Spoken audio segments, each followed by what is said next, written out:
Bonjour à toutes et à tous, ravi de vous retrouver, très heureux comme d'habitude pour cette émission, ce rendez-vous que vous connaissez maintenant, Océanos avec Vincent Larguin, le nautisme, les nouvelles technologies, l'écologie, le grand format, bien sûr, ce sera Yves Parlier. Tout de suite le sommaire. Au sommaire d'Océanos cette semaine, J-3 avant la Transat Jacques Vabre, la course mythique au départ du Havre promet son lot de surprises, mais en attendant, nous allons revenir avec vous sur les équipages favoris pour cette édition 2021 de la Route du Café. Le week-end dernier, ce qui se fait de meilleur en matière de handivoile était réuni en Charente-Maritime. Le championnat de France handivoile, organisé par la Société des régates de Royan, s'est déroulé du 29 octobre au 1er novembre. En tout, c'est 70 handivalides de tous âges, dont plus de 20 néo-aquitains des clubs de Cazaux, Carcans-Maubuisson et Royan, venus de la France entière pour conquérir le titre de référence en la matière. La semaine prochaine, c'est la 4e et dernière édition de l'Engie Kite Tour. Cette finale était prévue initialement à Marseille. La course se déroulera sur le spot occitan de Leucate. Côté tech et éco, plus besoin d'être apponté pour faire du catamaran. Une entreprise française qui s'appelle Minicat permet d'avoir à disposition un catamaran gonflable, une technologie qui risque de populariser la pratique du catamaran. Vous connaissez déjà le covoiturage. Chez Océanos, nous vous présentons le cobaturage. Le concept est simple. Vous réservez votre sortie avec des plaisanciers. Vous partez avec eux, profitez de la mer. À l'heure du réchauffement climatique, le fret maritime est extrêmement polluant. En attendant de nouvelles solutions vertes, une entreprise française qui s'appelle TOWT, propose de transporter des marchandises à la voile.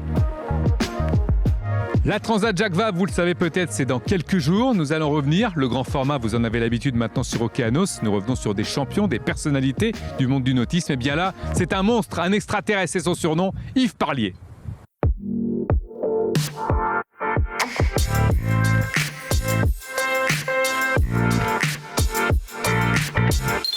Juste avant l'arrivée, juste avant la victoire, entre ombre et lumière, Yves Parlier en termine avec la route du Rhum.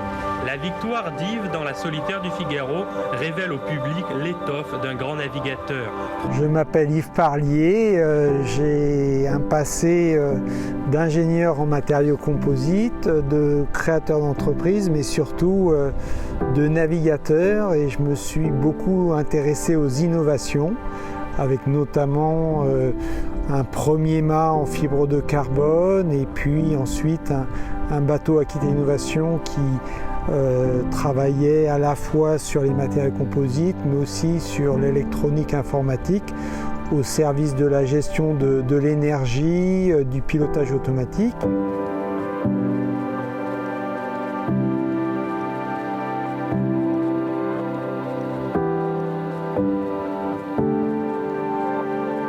Alors on se trouve là à bord du bateau le Seakite, qui est le démonstrateur de Beyond the Sea pour mettre au point les technologies de Beyond the Sea, mais aussi d'un ensemble d'entreprises de la Nouvelle-Aquitaine. Je pense particulièrement donc à Arkema, je pense à Herma Électronique et Herma Énergie, je pense à ADV Propulse, qui vont nous permettre d'être totalement autonomes en énergie et de n'émettre absolument aucun CO2 sur ce bateau. Donc l'idée est d'avoir un bateau qui, quand il y a du vent, va être tracté par le kite, et quand il est tracté par le kite, le système de propulsion s'inverse et il va générer de l'énergie qui va permettre de recharger les batteries que nous développe la société E4V. On a aussi quelques panneaux solaires de la société TerreWatt qui nous permettent de recharger ces batteries.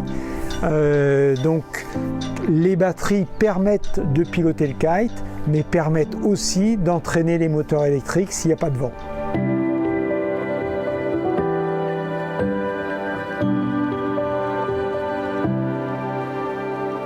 Alors Beyond the Sea aujourd'hui, c'est plus qu'un projet, c'est une entreprise. On développe la traction de navires de toute taille par kite, donc un kite comme les ailes de kitesurf mais en beaucoup plus grande dimension.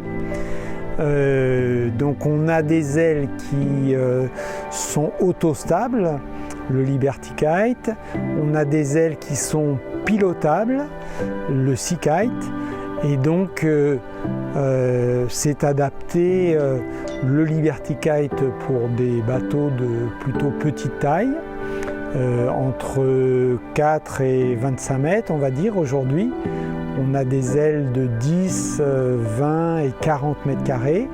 Donc ça peut servir pour les voiliers en cas de dématage, comme par exemple pendant le Vendée Globe, il y avait 12 coureurs du Vendée Globe qui avaient pris le Liberty Kite en sécurité. Ça peut servir bien sûr pour des bateaux à moteur qui partent au large et qui peuvent se retrouver en difficulté en cas de panne moteur ou panne d'essence. Ça leur permet de se rapprocher des côtes. Ça permet aussi à des bateaux à moteur qui veulent faire de la longue distance, le tour du monde par exemple, ou la traversée atlantique, qui n'auraient pas l'autonomie de traverser avec que de l'énergie fossile, d'embarquer un système qui va leur permettre d'aller doucement, mais pendant très longtemps. C'est ça l'avantage du kite sur un bateau à moteur. On va à petite vitesse, mais on transforme un bateau qui est à la dérive, en panne, qui va pouvoir avancer à, selon la coque du bateau, 3-4 nœuds, et en plus de pouvoir être dirigé.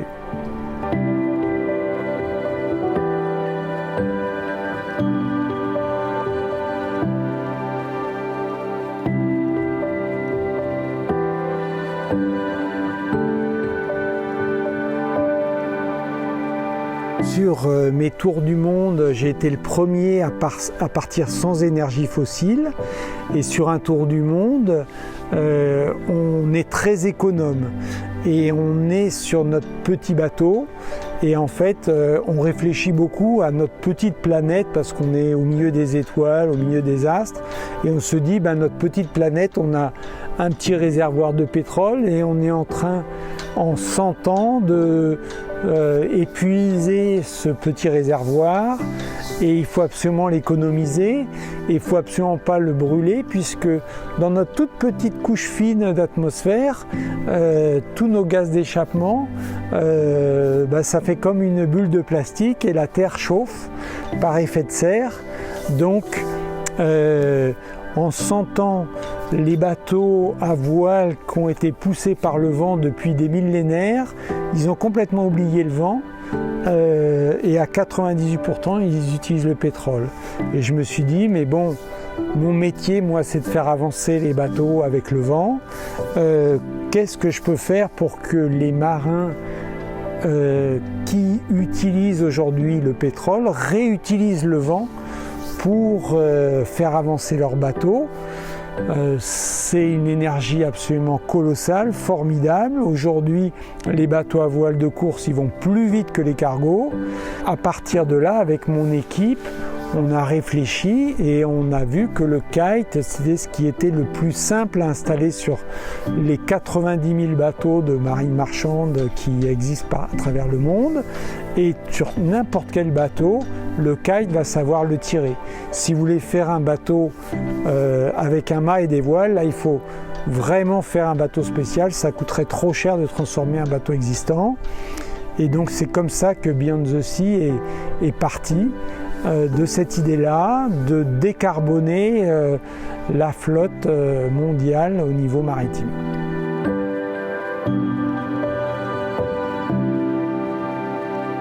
Donc dans l'équipe, Antoine il va s'occuper de tout ce qui est mécatronique, donc l'électronique et la commande, le contrôle-commande du kite, donc c'est vraiment un truc très très important. Guillaume, lui, il gère les projets, il organise. Patrice, lui, va s'occuper du catamaran démonstrateur sur lequel on va faire nos essais, le fameux Sea Kite qui sera à l'eau en début de l'année prochaine. Et Jérôme, lui, intervient pour nous conseiller sur toute la partie électronique, électricité du bord, l'installation des réseaux à bord, que ce soit l'information ou l'énergie. Je conçois les cartes électroniques du système qui permettent d'interfacer les capteurs et les actionneurs. Donc toutes les infos qui vont être utiles pour asservir l'aile et pour la contrôler, et qui vont nous permettre de contrôler les moteurs pour contrôler les lignes du système, donc les 4 lignes du kite. Donc je fais la partie électronique, et la partie informatique embarquée, c'est la partie qui va être un peu l'intelligence du système, où on va choisir on va décrire en fait le fonctionnement du système. Donc la partie asservissement notamment, on va décrire comment est-ce qu'on contrôle l'aile en fonction des différentes informations des capteurs. Je suis entouré de jeunes qui sont à fond autour de moi et qui sont passionnés par la technologie du kite et qui ont une vraie motivation de développement durable. Ils n'ont pas envie d'aller travailler dans la pétrochimie, mais par contre cette énergie, la propulsion par le vent, c'est un ADN qui nous fédère, même je dirais avec d'autres entreprises concurrentes. On est en fait tout à fait en phase et donc il y a des grands moments de satisfaction. On a pu participer cette année au premier salon de la propulsion par le vent. Ça a été formidable, il y avait une vraie ambiance de solidarité entre les différents acteurs. Jusqu'à maintenant, la discussion, toutes les communications qui étaient transmises par Beyond the Sea à propos de nos différents projets, c'était très technique parce que c'était vraiment dans un axe pour des experts. Et donc la question, c'est comment maintenant justement on va diffuser un message aussi pour un plus large public.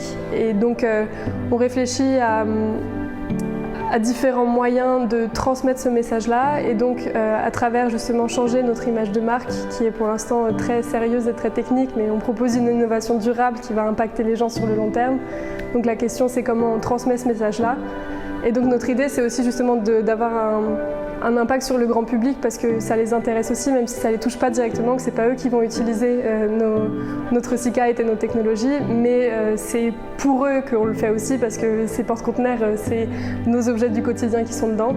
Rendre la traction des navires par kite, c'est un sujet complexe qui demande un ensemble de métiers, que ce soit les gens qui conçoivent le kite, les gens qui calculent le kite, les gens qui s'occupent de tout ce qui est cordage, ligne, les gens qui s'occupent de la mécanique, les gens qui s'occupent de l'électronique, les gens qui s'occupent de l'informatique, du contrôle commande. Et comme toute entreprise, il faut aussi des commerciaux, il faut des gens qui s'occupent de toutes les autres problématiques de l'entreprise. Donc tout ça, c'est long à mettre en place et sachant qu'il faut que le système soit au point avant de le commercialiser. Donc il y a beaucoup d'investissements en amont avant de pouvoir faire une entreprise classique qui va commercialiser les systèmes et il faudra de toute façon continuer à énormément investir dans la recherche et développement pour améliorer le système et le rendre de plus en plus performant. On retrouvera bien sûr la suite de ce portrait, de ce grand format consacré à Yves Parlier dans quelques minutes. Mais tout de suite avec Vincent Larguin, le journal des régates. Bonjour à tous et à toutes, bonjour Denis, je suis heureux de vous retrouver pour ce 5e numéro d'Océanos. Un numéro avec une saveur particulière puisque ce week-end, c'est le départ pour la Transat Jacques Vabre. Parmi eux, le Verdonné, la Loup-Rouquayrol et son protégé Quentin Vlaminck, mais également le Rochelet et dernier vainqueur du Vendée Globe, Yannick Bestaven, accompagné de son copain de longue date, Jean-Marie Doris. Ils seront à bord de l'IMOCA Maître Coq.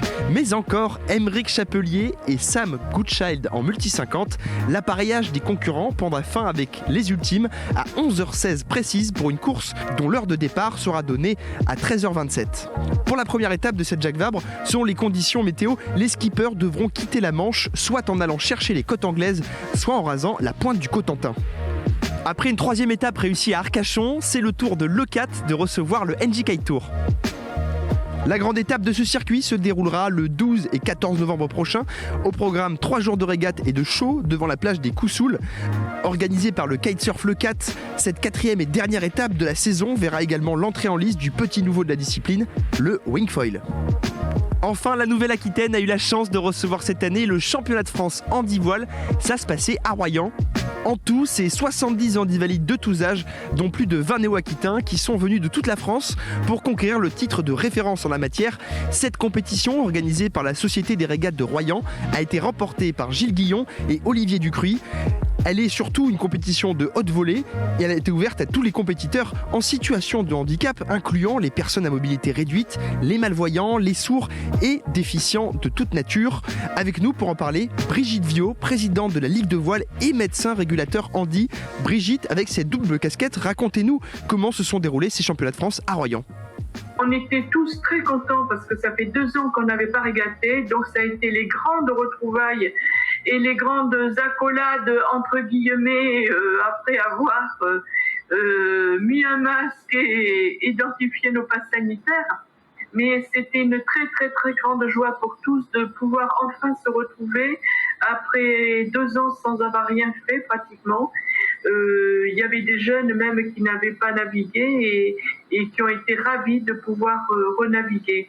Et puis ce qui est très important, c'est que ces handis naviguent avec des valides. Sur un bateau, c'est génial parce que tout le monde est en même temps avec le même... ils sont à égalité, ils s'entraident et c'est une joie de vivre de voir ces handis avec la grosse patate dès qu'ils sont sur l'eau. Nous recevons également Francis Dubès, le référent régional pratique handi. Francis, selon vous, ces championnats de France ont-ils été également une réussite ? Le championnat de France qui est à Royan cette année, c'est pas pour dévaloriser les autres championnats de France qu'il y a eu dans d'autres, à Bauduin, à Carcan, à Sévrier, etc. Ça a été de magnifiques championnats, mais ça a été le record à Royan. On n'a jamais eu autant de personnes. C'est la première fois où on a plus de 50 participants. Donc ça, c'est très très très important. Ça, il faut le noter. On avait quand même 14 fauteuils. Il y avait 14 fauteuils de personnes en situation de handicap sur des fauteuils électriques. C'est un gros chiffre. On avait plus d'un tiers de personnel, de coureurs féminins. Et ça, c'est aussi très très important. Ça a été pour nous un succès. Aussi un nombre. On est allé au plus jeune. Le plus jeune avait, je pense, 9 ans. Et le plus ancien devait avoir 75 ans. C'est le moment d'aborder la rubrique Tech Eco.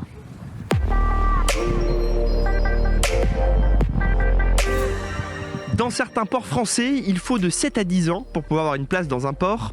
Une entreprise a réfléchi à un moyen de pouvoir limiter la consommation que nous avons avec les bateaux de plaisance. Cette entreprise, elle fait du covoiturage. Le covoiturage, c'est plus qu'un système de location de particulier à particulier.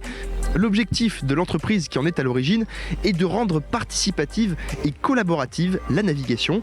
Elle propose également des navigations avec des professionnels agréés directement par l'application. Révolution ou adaptation à une demande du marché de la plaisance. Pour répondre à cette question, Anthony Roy, le PDG de cette entreprise, est avec nous. Anthony, en quelques mots, est-ce que vous pouvez nous dire ce que c'est que le covoiturage ?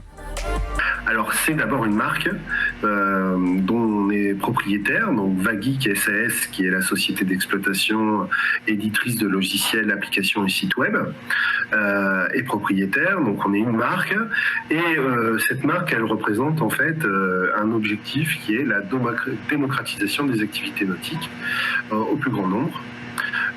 L'objectif c'était dans un premier temps de proposer des sorties sécurisées proposées par des particuliers à d'autres particuliers, donc des propriétaires de bateaux proposer de partager leurs sorties avec des plaisanciers particuliers désirant découvrir les activités nautiques. Donc on rentre et à moindre frais, à moindre coût, ce qui permet en fait de rendre accessible l'activité nautique au plus grand nombre. On a sur la plateforme à peu près 1 million de visiteurs par an.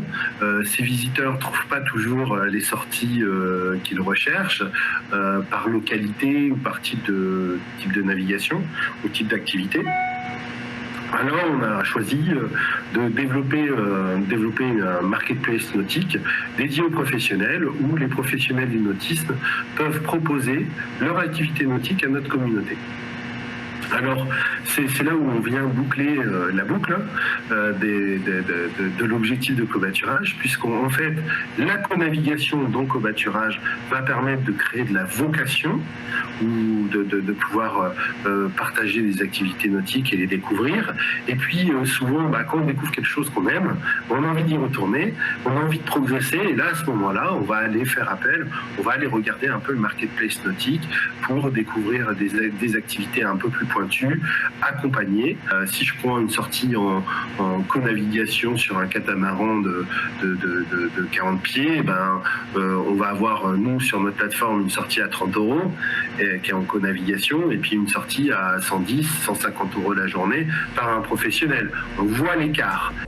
Vous souhaitez pratiquer le catamaran, pourtant vous n'avez pas de remorque à disposition, eh bien une entreprise a réfléchi à une solution pour vous. C'est là qu'entrent en jeu les catamarans gonflables. Une entreprise comme Minicat propose ce genre de bateau montable en 20 minutes qui tiennent dans un simple sac. Si cette innovation permettrait de répondre à une certaine complexité, à une lourdeur des bateaux et des catamarans qui sont uniquement transportables, comme je vous l'ai dit, à l'aide de remorques, elle est aussi une manière de pouvoir démocratiser l'usage des catamarans.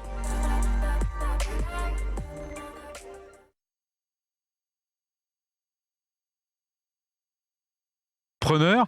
On va voir maintenant évidemment le champion, c'est ce qu'on attend tous. Yves Parlier, deuxième partie, grand format sur Océanos. 3h25, heure locale ce matin devant Pointe-à-Pitre. Le feu de joie de Parlier au cœur de la nuit guadeloupéenne. Troisième au classement général et premier des monocoques. J'ai fait plusieurs compétitions course au large avec pas mal de victoires. Je crois que j'ai gagné 6 transatlantiques en solitaire. J'ai gagné la solitaire du Figaro et pas mal de courses. Et puis j'ai construit un bateau qui a été dessiné avec toute une équipe, entièrement imaginée, calculée par cette équipe sur le bassin d'Arcachon, qui aujourd'hui donc va nous servir de démonstrateur. J'adorais le bateau, j'ai pris le goût à la voile sur le bassin d'Arcachon et à 12 ans j'ai lu le livre des Damiens et je me suis dit voilà ce que je veux faire, et à partir de ce moment-là tout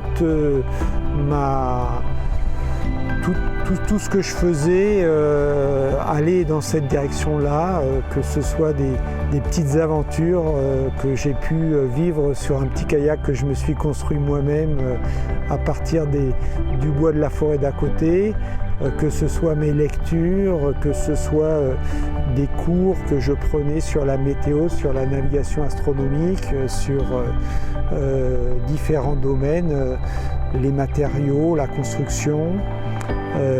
Tout avait quelque part une finalité de ce métier de skipper, de marin. Yves Parlier coupe la ligne d'arrivée à l'heure du goûter. Et c'est vrai, on ne parle pas la bouche pleine, surtout quand on vient de manger pendant 60 jours des algues et du poisson séché. Le quotidien, c'est quasiment être passionné du matin au soir, 7 jours sur 7. De son bateau, de comment on va l'améliorer, ou quand il est parfaitement au point, on commence à penser au suivant, et on pense aussi à la prochaine course sous tous ces aspects. Donc la préparation d'une course, c'est extrêmement varié. Il faut préparer le bateau. Le bateau, c'est une véritable petite ville. Le bonhomme, ça c'est aussi tout un sujet. On pense tout de suite à la préparation physique, mais il y a la préparation mentale, et puis il y a tout ce qu'on va emmener comme vêtements, tout ce qu'on va emmener en pharmacie, tout ce qu'on va emmener en nourriture, et comment on va vivre à bord, comment on va survivre en cas de problème, et manager l'équipe qui nous entoure, s'entourer de bonnes personnes, arriver à fidéliser une équipe. Donc quelque part, il y a un rôle de manager, de fédérateur. C'est énormément d'investissement et de passion et d'amour de la mer, d'amour des bateaux. Ça m'a occupé effectivement. je dirais de l'âge de 12 ans où j'ai commencé à me passionner jusqu'à les années 2006 où là j'ai arrêté la compétition. Déjà, les invités se pressent à bord. Hélène MacArthur en tête. Entre deux, une histoire de marin. Ils ont fait ensemble la Transat Jacques Vabre en 99 sur ce bateau. J'étais équipier au tout début et j'ai énormément appris grâce à des gens qui avaient beaucoup plus d'expérience que moi. Et puis à partir de là, j'ai fait ensuite des courses en double, comme quand j'ai fait du Hobie 418, à la fois comme équipier et à la fois comme barreur. Et ma première course en solitaire, c'était la Mini Transat. Là, ça m'a permis de rencontrer d'autres skippers professionnels, comme Lalou Rouquayrol par exemple, où on s'est entraîné ensemble. Est née une grande amitié qui perdure aujourd'hui et qui fait que de temps en temps, Lalou venait en tant qu'équipier sur les bateaux sur lesquels j'étais skipper. Et réciproquement, je me suis retrouvé équipier de Lalou où lui il était skipper. Et puis au fur et à mesure que je prenais de l'âge, j'ai eu des équipiers qui sont venus à bord et qui ont navigué, que ce soit sur Cacola, que ce soit sur Aquila Innovation ou sur Médiatis Région Aquitaine. Et ces skippers aujourd'hui, c'est des gens comme Arnaud Boissière ou Yannick Bestaven ou Jean-Marie Doris qu'on retrouve au plus haut niveau aujourd'hui sur les monocoques et multicoques du monde entier. Mardi dernier, 15h, dans le golfe de Gascogne, à bord du Cacolac d'Aquitaine d'Yves Parlier. À cet instant, Vandenay et Poupon savent déjà qu'il leur faudra faire demi-tour, mais la tempête va aussi avoir raison du voilier d'Yves Parlier. J'étais très bien placé dans ce Vendée Globe et c'était pour moi l'aboutissement de 10 ans de préparation. Et d'un seul coup, le mât s'écroule en pleine nuit alors que je suis en train de réparer mon pilote automatique à l'arrière du bateau. C'est mon 3e Vendée Globe et là mes rêves de victoire s'écroulent et je suis au milieu d'une mer un peu déchaînée. Il y a eu depuis 3 jours, c'était un peu la tempête et du coup j'ai la partie haute du mât, près de 10 mètres de mât qui tape contre le bateau. Le bateau c'est un vrai chantier et il faut réagir très vite avant qu'il y ait plus de dégâts. Il y a un morceau de mât qui pilonne le pont, qui est suspendu au bout de mât qui reste. Donc d'un seul coup c'est un peu le chantier de l'apocalypse. Le plus mémorable, peut-être je vais vous raconter l'histoire de mon premier Vendée Globe sur Cacolac d'Aquitaine où là j'avais eu des problèmes quand je suis reparti en pleine tempête des Sables d'Olonne et le fond de mon bateau s'est cassé ça tenait pendant tout le Vendée Globe, ça a tenu et j'ai renforcé, mais arrivé à la remontée dans les alizés du nord-est, le fond du bateau s'est vraiment cassé complètement. Là, il y a eu une voie d'eau énorme et tout l'avant du bateau s'est retrouvé inondé. Et j'ai dû donc reculer tous mes poids à l'extérieur, à l'arrière. Et pendant ce temps-là, il y a eu un rorqual, une baleine de 20 mètres de long, qui a suivi le bateau. Le bateau a avancé doucement, mais la baleine m'a suivi pendant 48 heures. À un moment donné, j'ai plongé pour aller voir sous le bateau comment ça se passait pour imaginer une réparation. Et la baleine regardait là comme le Saint-Bernard des mers. Et quand j'ai eu réparé, ce rorqual est acquitté, mais pendant 48 heures, il m'a tenu compagnie comme c'était un soutien psychologique formidable. Parlier, dans la catégorie des monocoques, c'est le roi de la jungle. C'est le Tarzan des mers qui a remporté les 5 courses transatlantiques auxquelles il a participé. Parlier vainqueur, n'oublie pas Gauthier, son second. Un second qui a terminé tout près du premier, jusqu'au bout. Le premier a eu peur du second. Je navigue encore et j'espère naviguer bientôt à nouveau sur mon catamaran avec les ailes de kite. On prévoit de faire une double trace atlantique en 2003 avec ce bateau. Donc là, ça va être un challenge énorme avec nos systèmes de kite de traction. Donc pour nous, ça va être un grand pas en avant sur la maîtrise de ces voiles-là. Donc on prépare ça tous les jours aujourd'hui. Alors la course au large me manque, bien évidemment. C'est quelque chose qui m'a permis d'énormément avancer toute ma carrière et c'est un formidable moteur pour motiver une équipe. Aujourd'hui, je suis motivé plus par la limitation des émissions de gaz à effet de serre avec une caisse de résonance énorme qui est l'ensemble des bateaux à moteur au niveau mondial qui ont un impact de près de 4% sur ces émissions où là, la démarche que j'ai menée sur toutes mes compétitions me sert énormément. Donc j'aurais aimé continuer dans la compétition, mais forcément il y a des choix à faire. Et aujourd'hui, je vais allier le plaisir de naviguer pour quelque part une nécessité environnementale planétaire. Si je devais changer une chose dans la course au large, je supprimerais tout ce qui est énergie fossile et je demanderais aux coureurs, à chaque coureur, de relever un challenge environnemental, de relever un challenge qui soit autre que le défi sportif pour donner plus de sens à cette formidable capacité d'innovation qu'ont les marins et les coureurs. Vous l'avez vu tout à l'heure avec Yves Parlier, il y a de nouvelles manières de transporter les marchandises. Eh bien, nous allons justement aborder la rubrique éco.